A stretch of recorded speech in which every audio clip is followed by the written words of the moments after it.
ತುಂಬಾ ಕೆಟ್ಟ ಮನಸ್ಥಿತಿ.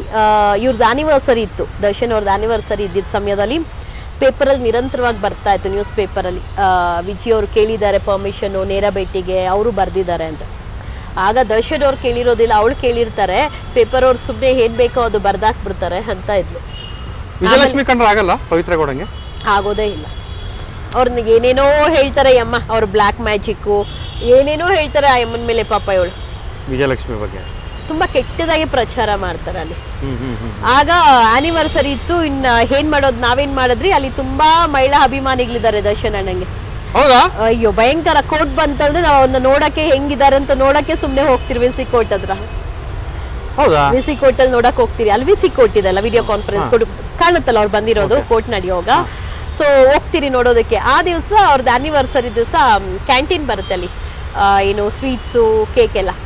ಸೊ ಒಂದಷ್ಟು ಮೈಸೂರು ಪಾಕ್ ತಗೊಂಡು ನಾವು ವಿಜಯ ಅಕ್ಕ ದರ್ಶನ್ ಅಣ್ಣ ಹ್ಯಾಪಿ ಆನಿವರ್ಸರಿ ಅಂತ ಹೇಳಿ ಅಷ್ಟು ಜನಕ್ಕೆ ಒಂದ್ ಸ್ವಲ್ಪ ಸ್ವೀಟ್ ಕೊಟ್ಟು ಎಲ್ಲರೂ ಸೆಲೆಬ್ರೇಟ್ ಹೇಳಿದ್ಲು. ಬಂದು ರಶ್ಮಿ ಅಂತ ಇದ್ದಾಳೆ, ಅವಳು ಕನ್ವಿಕ್ಟೆಡ್, ಅವಳು ಬಂದು ಹೇಳಿದ್ಲು ಇದು ಬೇಕಂತ ಅಲ್ವಾ ಮಾಡಿದ್ದು, ಅವ್ರಿಗೆ ಬೇಜಾರಾಗಿಲ್ವಾ, ಹಂಗ್ ಮಾಡ್ಬಾರ್ದಲ್ವಾ, ಅವ್ರ ಹೆಂಡತಿ ಅವ್ರ ಆನಿವರ್ಸರಿ. ಅದನ್ನ ನನ್ನ ಕೇಳಿಲ್ಲ, ಬೇರೆ ಹುಡುಗಿರ್ನ ಕೇಳೋ ಅಂತದ್ದು.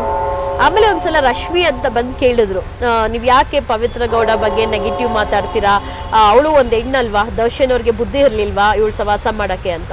ನಿನ್ ಗಂಡ ಹಂಗೆ ಮಾಡಿದ್ರೆ ಏನ್ ಮಾಡ್ತಾ ಇದ್ದೆ ಅಂದೆ. ಹೋಗ್ಬಿಟ್ಲು. ನಿನ್ ಗಂಡ ಅದೇ ಕೆಲಸ ಮಾಡಿದ್ರೆ ಏನ್ ಮಾಡ್ತಾ ಇದ್ದೆ ನೀನು ಅಂದೆ. ಹೋದ್ಲು ಸುಮ್ನೆ ಅವಳು. ಸೊ ನಾನು ಅದಕ್ಕೆ ಎಂಟರ್ಟೈನ್ ಮಾಡಕ್ ಹೋಗಲ್ಲ, ಪ್ರತಿಯೊಂದು ವಿಚಾರದಲ್ಲಿ ಧ್ವನಿ ಎತ್ತಾ ಇದ್ದೆ.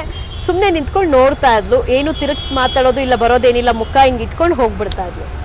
ಈಗ ಮೊನ್ನೆ ಒಂದು ಫೋಟೋ ವೈರಲ್ ಆಯ್ತು ದರ್ಶನ್ದು, ಸಿಕ್ಕಾಪಟ್ಟೆ ಸೊರಗೋಗ್ಬಿಟ್ಯಾರ ಅಂತ. ನೀವು ವಿ ಸಿ ಒಳಗಡೆ ವಿ ಸಿ ಕೋಟಲ್ಲಿ ನೋಡಿದ್ರಲ್ವಾ, ದರ್ಶನ್ ಮುಖಭಾವ ಹೇಗಿದೆ? ಇಲ್ಲ, ತುಂಬಾ ಸಣ್ಣ ಆಗಿದ್ದಾರೆ, ತುಂಬಾ ಮುಖ ಎಲ್ಲ ಹಿಳ್ದೋಗಿದೆ, ಸ್ವಲ್ಪ ವೈಟ್ ಗಡ್ಡ, ವೈಟ್ ಏಸ್ ಎಲ್ಲ ಚಿಕ್ಕದಾಗೆ ಬಂದಿದೆ, ತುಂಬಾ ತುಂಬಾ ತುಂಬಾ ಡೀಪ್ ಆಗಿ ಸೊರಗೋಗಿದ್ದಾರೆ. ಎಲ್ಲೊಂದ್ ಕಡೆ ಅವರಿಗೆ ಆತ್ಮಾವಲೋಕನ ಮಾಡ್ಕೊಳ್ತಿರ್ಬೋದಲ್ಲ. ತುಂಬಾ ತುಂಬಾ ಯೋಚನೆ ಮಾಡ್ತಾ ಇದ್ರೆ, ಬೇಕಿತ್ತ ಇದು ನನ್ಗಂತ ಅವ್ರ ಮನ್ಸಿಗೂ ಬಂದಿರುತ್ತೆ. ಯಾಕೆ ಮಾಡ್ಕೊಂಡೆ, ಯಾಕಂದ್ರೆ ಎಷ್ಟೋ ಕಷ್ಟಪಟ್ಟು ಹೆಸರು ಮಾಡಿದ್ದಲ್ವಾ ಸರ್, ಅವರು ಝೀರೋ ಇಂದ ಬಂದಿದ್ದು. ಗೋಲ್ಡನ್ ಸ್ಪೂನ್ ಫ್ಯಾಮಿಲಿ ಅಲ್ಲ, ಝೀರೋ ಇಂದ ಅವ್ರು ಬಂದಿದ್ದು, ಏನು ಇಲ್ದಿದ್ದೋಗಿ ನಿಂತಿದ್ದಂತ ವಿಜಯಲಕ್ಷ್ಮಿ ಇವಾಗ ಏನು ಆಗೋದಿಲ್ಲ, ಮುಗ್ದೋಯ್ತು ಬದುಕನ್ನೋ ಟೈಮಲ್ಲೂ ನಿಂತಿದ್ದಾರೆ ಒಬ್ರು ಗಂಡನ ಜೊತೆ. ಯಾರು ನಿಂತ್ಕೊಳ್ತಾರೆ ಸರ್ ಆ ಥರ? ಇನ್ನೊಬ್ಳು ಹೆಣ್ಣಿಗೋಸ್ಕರ ಈ ಒಂದು ಜೈಲ್ ಸೇರಿದ್ದಾರೆ, ಯಾರು ನಿಂತ್ಕೊಳ್ತಾರೆ, ಯಾವ ಪತ್ನಿ ನಿಂತ್ಕೊಳ್ತಾರೆ ಅಲ್ವಾ? ಅವ್ರ ಋಣ ಇವ್ರು ತೀರ್ಸಕ್ ಸಾಧ್ಯ ಇಲ್ಲ. ಹೆಂಡತಿ ಏನ್ ಮಾಡ್ತಾ ಇದಾರಲ್ಲ ಗಂಡನ್ಗೋಸ್ಕರ ತೀರ್ಸಕ್ ಸಾಧ್ಯ ಇಲ್ಲ. ಬಟ್ ಎಲ್ಲೋ ಒಂದ್ ಕಡೆ ದರ್ಶನ್ ಅವ್ರಿಗೆ ಅದು ಅರ್ಥ ಆಗಿದೆ ಸಾಕು ಅಂತ. ಬಟ್ ಸ್ಟಿಲ್ ಇವಳ ಒಂದು ಆಟಿಟ್ಯೂಡು, ಇವಳೊಂದು ಬಿಹೇವಿಯರು, ಇವಳು ಒಂದು ಇದು ನೋಡಿದ್ರೆ ಇದು ಮುಗಿಯದ ಕತೆ,